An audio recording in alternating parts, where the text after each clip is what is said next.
ખબર પલ પલ કી ન્યૂઝ ચેનલમાં તમારું સ્વાગત છે। જુઓ સમાચાર વિસ્તારથી। ગોરવા વિસ્તારમાં આવેલી શિવશક્તિ, જય અંબે અને ગણેશ સોસાયટીના રહીશો છેલ્લા લાંબા સમયથી પીવાના શુદ્ધ પાણી માટે વલખા મારી રહ્યા છે। વારંવારની રજૂઆતો અને તંત્રના પોકળ આશ્વાસનોથી કંટાળેલા સ્થાનિકોનો સમય આખરે ખૂટ્યો છે। આજે આ સોસાયટીની મહિલાઓ અને પુરુષોએ રસ્તા પર ઉતરીને તંત્ર અને શાસક પક્ષ વિરુદ્ધ ઉગ્ર વિરોધ પ્રદર્શન કર્યું હતું। ક્રાઇમ રિપોર્ટર હનીફ મેમન અને કેમેરામેન ઇલિયાસ પહેલવાન।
વડોદરા મહાનગરપાલિકાના ઇલેક્શન વોર્ડ નંબર 11 ની અંદર આવેલી જય અંબે સોસાયટી, શિવશક્તિ સોસાયટી અને જય ગણેશ સોસાયટીના તમામ માતા બહેનો આજે અહીંયા વિરોધ પ્રદર્શન એટલા માટે કરવું પડ્યું છે કે છેલ્લા 6 મહિનાથી આ વિસ્તારની અંદર દૂષિત પાણી આવે છે।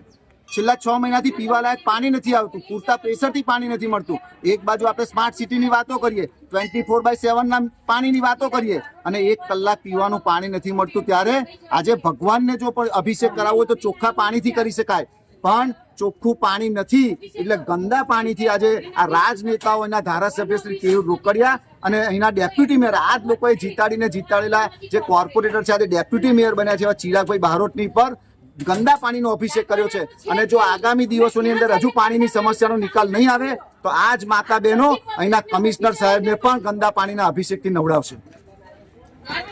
ગોરવા વિસ્તાર છે, સમસ્યા અમારે ગંદા પાણીની તો છેલ્લા 6 મહિનાથી છે, ગટરની તો છેલ્લા 10 વર્ષથી છે એવું કહીએ તો પણ ચાલે। ગટરની સુવિધા અમને જ્યારથી આવસોમાં રહ્યા ત્યાંથી અમને મળી જ નથી અને એક રોડની તકલીફ છે અમને। અમે ગંદા પાણી કોર્પોરેટર ને એમએલએ ઉપર અભિષેક કરીને કર્યો છે અને માટલા ફોડ્યા છે। વોટ કોઈને આપવા જ નથી, અધર કોઈને બી નથી આપવા, ભાજપ કોંગ્રેસ તો નહીં પણ અધર કોઈને બી નથી આપવા, વોટ જ નથી આપવા, મારીને ભગાડીશું એમને। ઓકે, એટલે માટલા ફોડીને આજે વિરોધ કર્યો છે? હા, માટલા ફોડીને વિરોધ કર્યો છે। આવો વિરોધ તો અમે 150 વાર કર્યો છે, એકવાર નથી કર્યો, પણ તો હાઉસિંગ બોર્ડમાં કોઈ આવવા તૈયાર જ નથી, તો વોટ લેવા કેમ આવો છો? આયા તો મારીશું અમે। નેહાબેન।